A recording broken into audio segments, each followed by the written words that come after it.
To you today about the Crown Jewel, the show from Saudi Arabia. I'm going to talk to you about that, my thoughts, behind the scenes altercations. You're going to hear all about that next.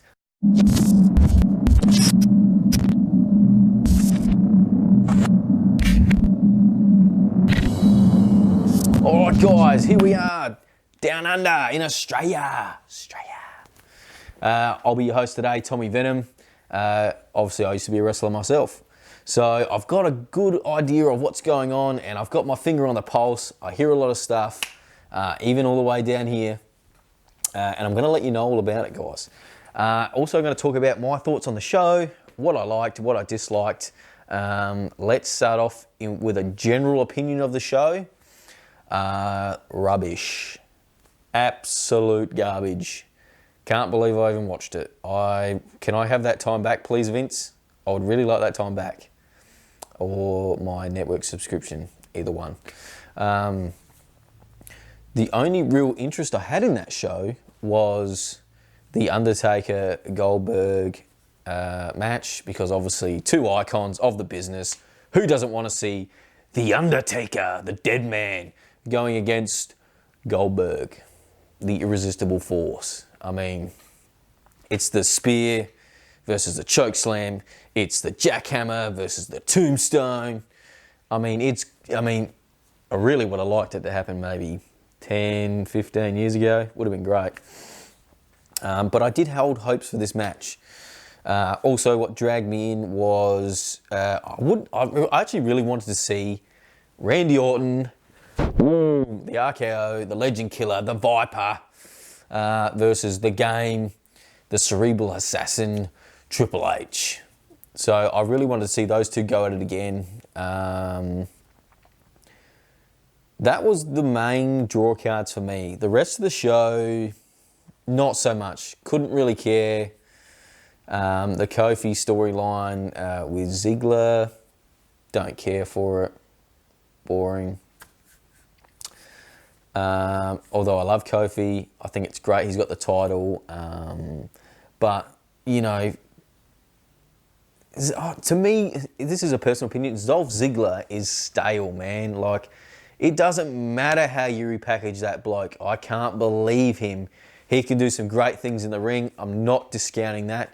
But his ability to transfer that believableness, if that's a word, and just make me believe his character is not there. And that isn't important. You can actually be quite successful. And I'm not going to say I'm more successful than him, because I'm not, if you're talking about money and etc. But you can be successful in that business with a great personality and a great character. It doesn't have to be all movesets. A great example that everyone would know is Stone Cold Steve Austin. He wasn't the best wrestler. He wasn't a high flyer. He was a bit of a brawler. He wasn't too bad of a technical wrestler if he had to be. But it was his character. You know what I mean? You believed it. It invoked emotion out of you. You could relate to it. You know, who didn't hate, you know, people don't like their bosses majority of the time. So a lot of people thought, hey, this guy is standing up to his boss, and, you know, that was something that people related to, and, you know, they could look up to, or he invoked emotion in people, and that's what Dolph Ziggler doesn't do. I know he's coming out there, and I know he thinks he's the show off, and he can steal the show, and he can go for 30 or 60 minutes in a wrestling match, but I don't buy it. I just don't. Like I said, that's my opinion. A lot of people are going to disagree with me, and I'm happy with that. That's okay. Everyone's welcome to their opinion. So didn't like that match. I caught a bit of the Bobby Lashley-Strowman match. That was okay, but if I'm Bobby Lashley, I am pissed, because they are misusing me like no tomorrow. His feuds have been lackluster. His push has been lackluster. I thought it was actually a perfect opportunity for him to come back and be a legitimate threat to Brock Lesnar. I mean, two big boys, both MMA backgrounds, both actual wrestling backgrounds, like college wrestling backgrounds. You know, if you want a full-time person to try and run with, why not go with him? I mean, he looks the part. Yeah, okay, same as Lesnar, his mic skills. I think Lesnar's mic skills are actually pretty good. But he doesn't like to talk, obviously. That's why Heyman's there. But, you know, stick Lilo Rush with him, or stick someone else with him, someone that can talk. You know, he's built like a brick shithouse, mate. He just has to stand there and be confident and just have the belt on him, or, you know, and then just crush it in the ring. He's athletic, man. Like, the dude is solid. So that was just something I wanted to get off my chest as well. Braun Strowman, he's looking amazing too. I mean, I'm loving the leaned up version of Strowman. It's great. I mean, you know what I mean? It just looks better for the product. And that will sell tickets. What else was on that card? The Shane McMahon, Roman Reigns. Yeah, it was okay. Pretty much delivered everything I expected. Didn't knock it out of the park for me, in my opinion. I can actually see them running with Shane down the track as a champion. I'm gonna say right now, either the Universal or most likely the WWE Championship will be on Shane McMahon at SummerSlam. I'm just putting that out there. See if this comes to fruition. I'm not sure. The rest of the show, like I said, was pretty painful. I could barely sit through it, to be honest. The Randy Orton Triple H match, I think delivered. I actually think that was probably one of the best matches on the card. I think it delivered. So well done to you guys. Yeah, I was impressed with it. It was solid. It delivered what I thought it was going to be. So happy with that match. If we just move on and get to the main event. Deep breath, everyone. Deep breath. This is going to hurt. It's going to hurt saying all this stuff. Undertaker Golberg. Was looking forward to it. Like I said, Golberg, Undertaker, you know, the icons of the business. You know, kind of parallel career paths, so to speak. This match could have been something really special. It really could have. Golberg hitting his head, headbutting the door before he come out. The dude was bleeding before he even got in the ring.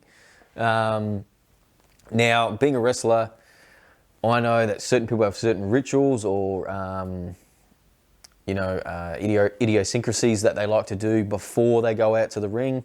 I had a mate of mine, the Jackal. Shout out to you, mate, if you're watching this. The big fella himself. Scary looking dude. If you haven't seen him, check him out. He's on YouTube. He used to get me and him were quite physical guys, you know, especially when we wrestled each other. We worked very stiff because we knew we could take it coming from, you know, fighting backgrounds. He used to do a lot of stuff like that, like hit himself to psych himself up, or sometimes we'd hit each other, or he'd just, he'd throw things, or, get really fired up before he went out there. That was just something he did to get ready, especially if we knew we were going into like a hardcore match or steel cage match or something like that. That was something that we did. So I get why he did it. A lot of people don't, but I do get it. And I think Goldberg's always been that kind of way. So, yeah, and whether he concussed himself there or during the match is debatable. I'm not too sure. But just from the start, I mean, Goldberg's entrance, okay, he was bleeding, walking to the ring, not probably ideal. It wasn't a gusher, so that's fine. But, you're the main event, you come out to your entrance and the pyro's off from just the get-go. Like, that's one of your key selling points, Goldberg, is the pyro. But didn't know whose fault that is. Maybe that was Goldberg's. Maybe it was a production crew. I don't know. But as a fan and as a viewer, you're like, hang on a second. Doesn't he normally bang, bang, bang? you know, with the pyro, and it looks badass, man. It looks like, whoa, man, this guy's intense. And that's what Golberg is. He's intense. He's a lot of people, wrestlers, your persona. I mean, a lot of people have abilities to play different personas. I'm not going to say I'm not capable of doing that, because I feel like I am. But a lot of successful wrestlers, it's just you with your personality turned all the way up. So he got to the ring. Then you had the Undertaker's entrance, which was, again, the same entrance, chilling, you know, spot on as usual. I liked it. Sometimes it's a bit time consuming, but it's for the effect, and it's great, and you know, it is iconic. So they got in the ring, and then let the rest of the train wreck begin. Wow. Taker, Golberg, there was some good spots, but a lot of it was terrible. Sometimes in wrestling, you know, you could have worked with a guy. I know they haven't worked with each other before, but you could have worked with a guy 100 times, right? And you got great chemistry. But you can have one night where, for some reason, you just stink the joint out. And you just think, the timing's off, you got no chemistry, you know, you're forgetting spots. So you end up calling spots on the fly, which, you know, you can pull off. It's doable, and the crowd doesn't even know. But sometimes you just have these matches, and this seemed like one of those matches, but I'm not sure if it was a variety of factors. If it was they're not training right, they're not practicing. I know they're legends, but you still got to train, guys. It's your responsibility to hold up the main event spot, so it needs to deliver, right? A lot of the other guys get their matches cut short because of you guys. You need to deliver, right? You know, you look at Taker's chokeslam. I think, did Golberg take 2 chokeslams in that? I think he did, maybe more. He wasn't even getting up past Undertaker's hip, man. Now, Goldberg's a strong guy. He can post. I mean, he's not known for bumping, but I'm sure the guy can take a chokeslam. He wasn't even getting above his hip. Like, it looked pathetic. Doesn't matter what camera angle you go with from that. Then, you know, obviously he ran into the post and knocked himself a bit more sillier, or he knocked himself silly for the first time. I'm not sure. But, you know, he went for the jackhammer on the Undertaker. Now, I know Bill's probably a bit concussed or whatever, but the Undertaker sandbagged him. You can tell from watching the footage, man. Like, it takes 2 to tango, like I said.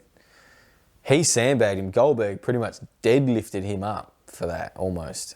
And that's why that looked pathetic. It turned into almost like a DDT brainbuster. So I was a bit taken back by that, and I thought, well, here we go. And it didn't get any better.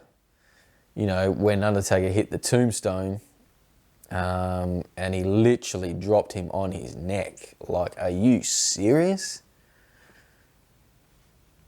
You know what? If you're feeling a bit off on the night, the match is already stinking it up. You know, even if there's that match light. Now, in the business, we call that light. Say if your punch misses, or it misses by a bit, it's called light. Or there's headlock, and it's not quite wrapped on nice, and you can see through. We call that light. Well, that's what I was taught anyways. And we don't want to see that. We want to make it look as real as possible. You don't want any light coming through there, just the guy's head, right? Or girl, depending on your gender, or intergender matches. Hit the tombstone, and even if he falls short that much and there's that much light, if you do it quick enough, no one's going to know, right? But he dropped him on his head, man. Like, that is not a cool move. Like, it is a cool move, the move itself, but performed like that. These guys did not practice enough. They were not fit enough. I'm going to say mostly Taker was not fit enough. You need to train and practice your moves, especially if you haven't worked with the guy before. If you've never worked with Undertaker and Goldberg the same, if you've never worked with Undertaker, if you've never worked with Goldberg, get some chemistry, man. Throw some punches. Do a bit of mat wrestling. You know, you have to be able to perform these, especially their ages, you have to be able to perform these big power moves, right, while you're fatigued. Me and my mate, the Jackal, we'll go back to the Jackal again. No, we had some classic battles. We used to shoot fight for about 10 to 15 minutes flat out, right? Just straight up shoot fight, try and tap each other out, wrestle, grapple like maniacs, right? And he's a big boy. He's, 140 kilos, 6'6". He's a big dude, man. Covered from head to toe, tattoos, right? What am I? 5'11". I'm about 96 kilo. So he's got a bit of weight on me, but we flat out wrestled hard. And after we do that, we would then go through our match, or we'd practice our power moves. Because guess what? 9 times out of 10, I mean, I know Golberg is probably that, the exception to the rule, but 9 times out of 10, you don't hit those power moves straight off the bat. It doesn't happen. You're normally gassed. Like, you're fatigued, you're tired. So you need to be able to execute these moves under that kind of duress and that stress and that, those energy levels. Because you've got a responsibility. When you're in that ring, that other person's life, in retrospect, or not in retrospect, but that other person's life, it's partially in your hands. And you need to be able to make sure the product is delivered safe, effective, and looks good, right? And it's not easy. It isn't easy, and it takes practice and training. And that's what I'm saying is, did they train that enough? And then if you look at the footage of The Undertaker in the ring after the match, the look on his face, I couldn't work out if it was one of two things. I couldn't work out if it was, wow, that was really terrible, or if it was, man, I think I need to retire. I don't think I'm cut out for this. Because he either needs these 5-minute squash matches now, like the one with Cena, which was pretty good, or he needs someone really young to work with that can carry him, because he's just getting on, man. And I don't want to see his legacy tarnished anymore. I think he's got a great legacy still if he just lets it go. I don't know what's bringing him back in that respect. Is it he's got a contract he has to fulfill? Don't know. No one will really tell me. Or is it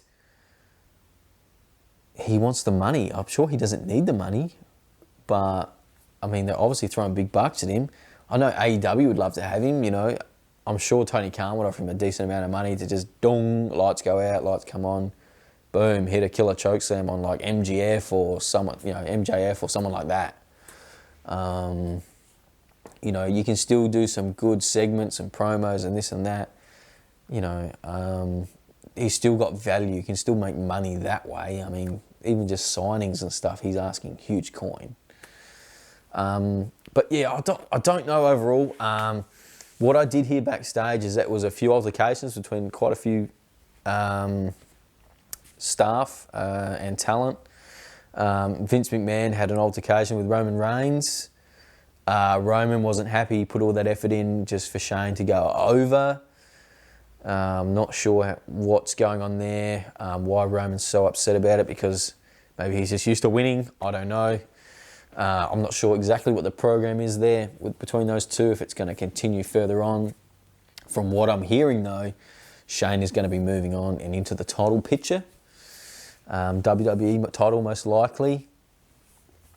Then you also had a screaming match between The Undertaker and Golberg. Undertaker was not happy with the performance of Golberg. Golberg has come out and apologised. So he has taken a bit of responsibility for that. But I feel like it's just not all on Golberg. Like, it's a two-way street. But I wasn't in the ring. I couldn't tell you 100%. But from watching the footage, I'm 90% sure a lot of that was also The Undertaker. But that's all I've got to say about that pay-per-view. It was very lackluster, so it doesn't leave a lot to review. Personally, that's disappointing. But like I said, the big talking points coming out of it is Kofi's still the champion moving forward. Shane McMahon is rumoured to be heading for the WWE Championship. Also, Undertaker Golberg interaction behind the scenes, altercation. Believe there was a bit of shoving. There was definitely some yelling, and also some yelling between Roman Reigns and Vince McMahon over booking. So, if you liked all that, you wanted like that insight, you want more wrestling reviews from this guy right here, Tommy Venum. Hit the like and subscribe, ring the bell, share it with your friends, guys. I'll be here down under. Don't worry about that. I've got my finger on the pulse. Anyways, see you next time.